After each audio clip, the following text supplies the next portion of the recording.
y vamos a avanzar con más charla porque tengo el gusto de saludar a la directora de activación en Mexicanos Primero, Laura Ramírez. ¿Cómo estás, Laura? Directora, bienvenida.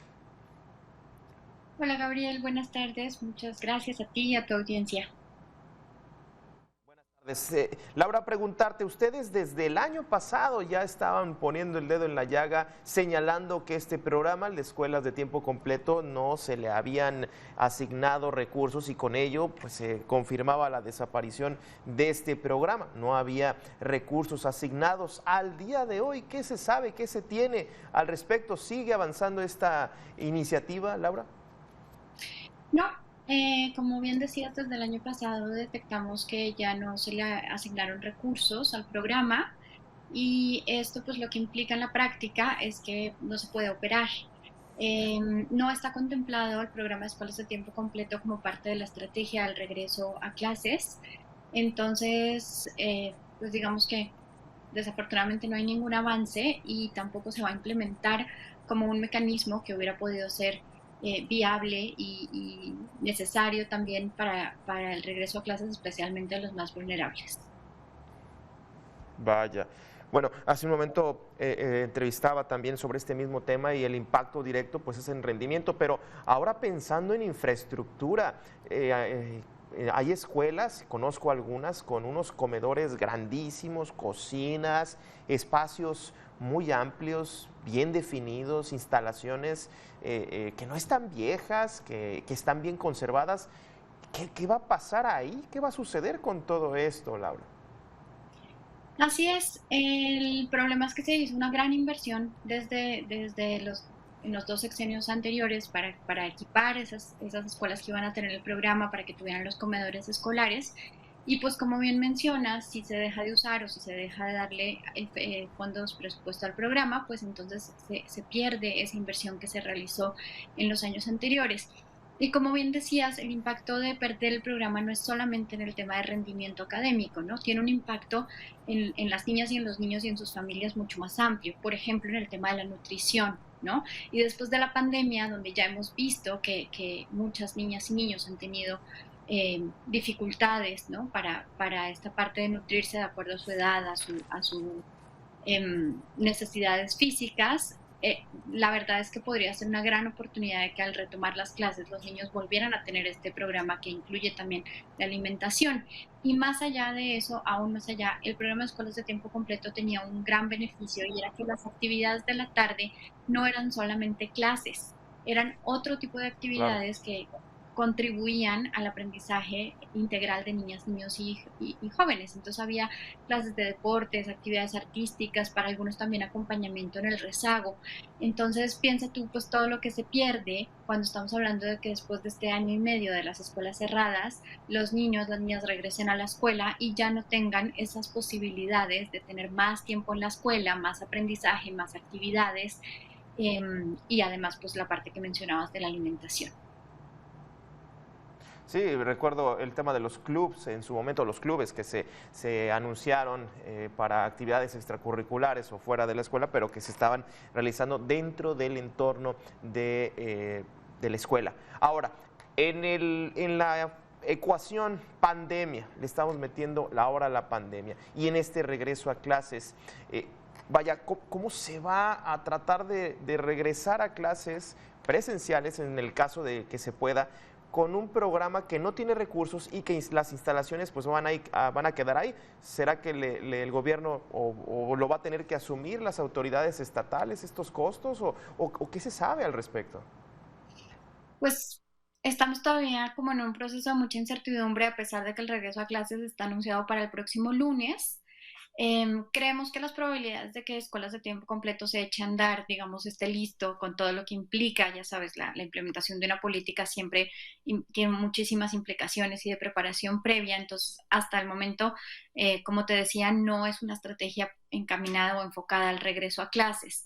Desde Mexicanos Primero y seguro otros grupos que también hacen seguimiento a todos estos procesos de política, estamos pues, pendientes de lo que pueda suceder, si en algún momento se va a implementar o no y cómo se haría, ¿no?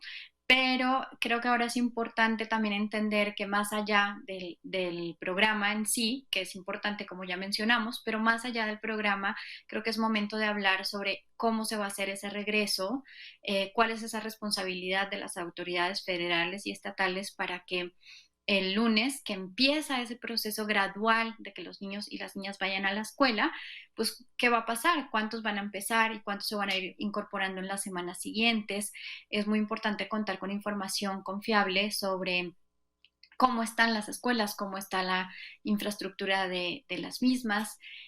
Hoy presentamos un índice, por ejemplo, que permite ubicar a las escuelas primarias y secundarias en unos perfiles que nos hablan de cómo está en cuanto a riesgo, ¿no? De salud, pero también en la urgencia que tiene esa escuela de regresar, porque las niñas y los niños no están logrando conectarse virtualmente porque necesitan el apoyo escolar, como ya decíamos, para regresar y digamos, un correcto acompañamiento socioemocional en términos de aprendizaje, para dar todo ese seguimiento, ¿no? Entonces, aprovecho, hago una invitación para que las escuelas, las comunidades escolares puedan consultar el índice.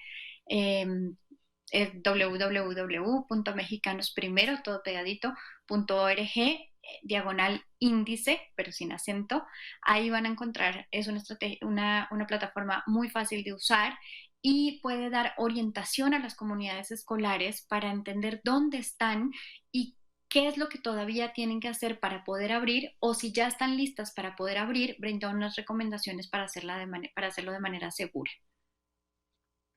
Ya, oye, bueno, este regreso a clases sí me parece que hay mucha incertidumbre, sobre todo porque me parece que también la federación le está dejando a los estados la decisión. Obviamente cada estado es distinto, inclusive cada escuela e inclusive cada colonia en las ciudades es distinta, pero vaya, sigue siendo, teniendo en cuenta que el inicio de labores ya se viene el próximo lunes 30, el inicio de clases, sigue siendo todavía un misterio en algunos puntos la manera. Ahora, ¿dónde quedan también los maestros? Porque bueno, ahí están las decisiones que se toman en la Secretaría, tanto federal como estatal, están los padres de familia, pero también siento que a veces a la parte docente también de pronto no están en esta ecuación o están de lado y pues también están metidos en esta situación del regreso a clases.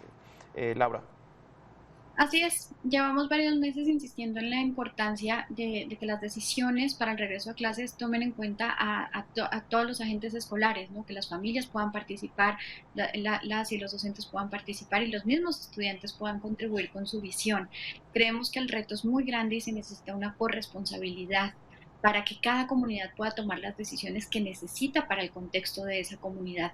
Nadie conoce mejor lo que sucede en cada escuela que quienes están ahí, ¿no? Y en esa medida, la visión de las y los docentes puede ser fundamental para una correcta apertura y para generar también esas estrategias que se necesitan para que nadie se quede afuera, para disminuir los índices de rezago, para el acompañamiento socioemocional de niñas y niños. Entonces, cuando tú me dices como que se le ha botado un poco la responsabilidad a los estados, eh, eso tiene una parte que es muy necesaria y que es muy importante. Cada estado debería poder tomar las decisiones con cierta autonomía, pero sí es muy importante decirlo, se necesita un acompañamiento también de las autoridades federales con protocolos, con Claro. presupuesto, con seguimiento, con información pública que se pueda consultar para ver cómo vamos, cuáles escuelas, cuántas Ya. escuelas y en qué condiciones empiezan el lunes y cómo se da ese proceso gradual.